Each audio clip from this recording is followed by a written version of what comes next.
ये 930 रुपया गैस बा 1000 बचत हो अब ब्लैक में 3000 का करबो अभी मजा आएगा ना भिड़ो। आओ देखो वही चढ़ावा इनको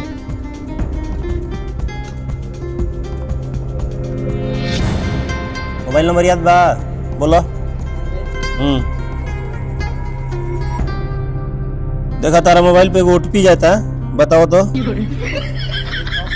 बोलो। 22। ठीक तार बुक हो गई और तार 2 तारीख आई ठीक बा 2 तारीख आई हो अपन ले जी हो आओ। अरे नमस्कार ठीक बड़ो हाँ हाँ फोन आई रहा बैठो हो जाए काम तार हो जाए बताओ भैया हम कैसा बुक कर लेंगे। अच्छा करना हेलो खाली बतिया कर बजा मेरा खाली वाली जामनी को हां ए रुका यार अरे के तरह था ये पेट फुल हां हां तार बुक हो गइल बा ठीक बा पहले गए बुक कराई हां अरे बड़ा हो जाइल बड़ा लो बुझाता कि चेक करा पहले हमार। अरे यार काहे परेशान बड़ो अरे भैया बिना खइले पे होता हो जा मत के तरह हो जाई ना ठीक है चल ला चेक कर रही नहीं के समझ में हो फोन आवता तो हां हमारे इधर खुद दिमाग में भैया के बुक कर ले बड़ो हां भैया के बुक कर ले बड़ो बुक कर ले धंधे का तो चेक करो तो हमारी में ओटीपी दिखाओ हां लिखा ओटीपी दिखाओ हमरा के लिखे का बा तार तो डिलीवर हो गइल बा हां डिलीवर का तार 23 तारीख के डिलीवर दिखावता। अच्छा कैंसिल ना ये तो उठा ले बड़ो हम उठा ले बनी हां तू उठा ले बड़ो जैसा दूसरा के लिए हटा। अरे यार जो यार का दूसरा के लेवे दे यार का ये बकचोदी को लेवे कब से मोबाइल वाला पुष्पति बैठा डील करत हवा हां हट भाई हट हम साइड पर जानत नहीं तो फूक दे हम। अरे साला गरीब तो ना का फूक बस अरे हम देख तो गैस तो उनके मिलते नहीं हमके तू फूके के बात करता रे।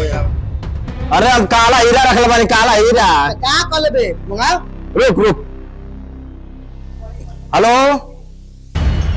भैंसिया गोबर रख ले बाटे हां जल्दी पात हो जल्दी सुखो इस साला के एगो फूके के बाद के बुला देख साला तो कबे फूका है केना तो हां वाले देखी तो कितना पावर बा गरीब साला गैस तो मिलते नहीं के तो हमके आपको फूके के बात करते रे। अरे साला गरीब को तो हम के अरे हां देख हम गैस लेके जाइब हम। अरे तो ले तू बड़ा जैसा हटा ले क्या हमने फूका ए साला के जानत नहीं कि ए जे धंधा होता गैस का हां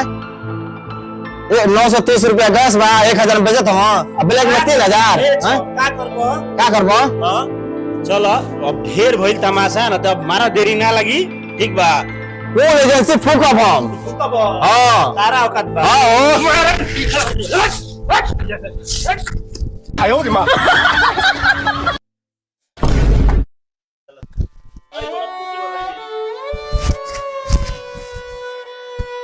आओ आगे आओ। साला गैस एजेंसी वाला है गरीबर के एकदम से मारत हम साइकिल अब ब्लैक में 3-3000 में बेचत हम साइकिल एकदम धूर्तबाज वाला से एक नंबर का ये।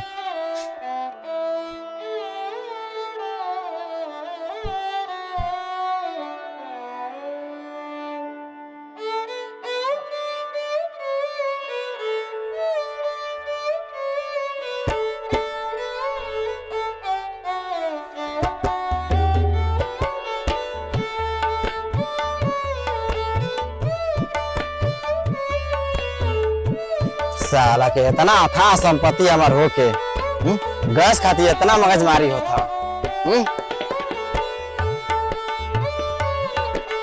सारे लोग के देखो समझावत इनके तरह हमार साला हमारे इतना ब्लैक डायमंड बाटे चलो दिखाई हम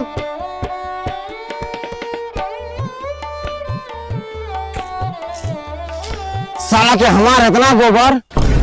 हां क्या कहत रे भैया तार गोबर अरे ना भैया एकदम डिप्रेशन में आ गए तू भैंसिया गोबर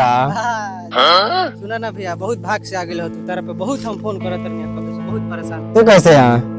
अरे भैया का करो देखो ई भागे आइयो गेलो तू हम बहुत परेशान बनी साला एजेंसी पर दौड़त हमार हालत खराब बाटे साला वो कुनी की गैस देते नहीं खसन एकदम परेशान कर देले बड़ा सत्तार पर फोन करत रहनी इतनी तू हमें से गोइठा कुछ दे देता तो हमरो घरे कुछ बन जाई।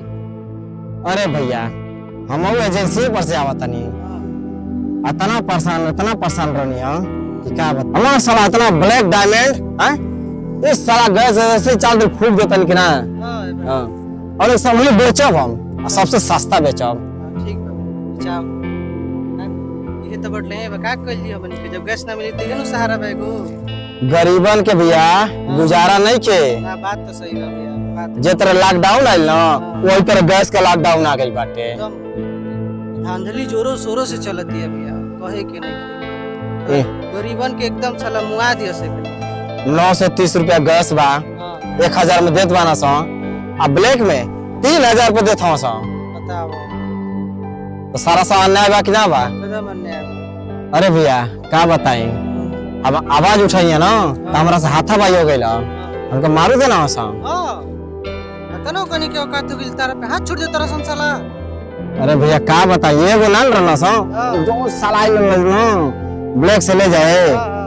सोरस पानी लगा के ले गइल और वही पे आवाज उठौनी हां साला हाथा बाई कर देना हमसे।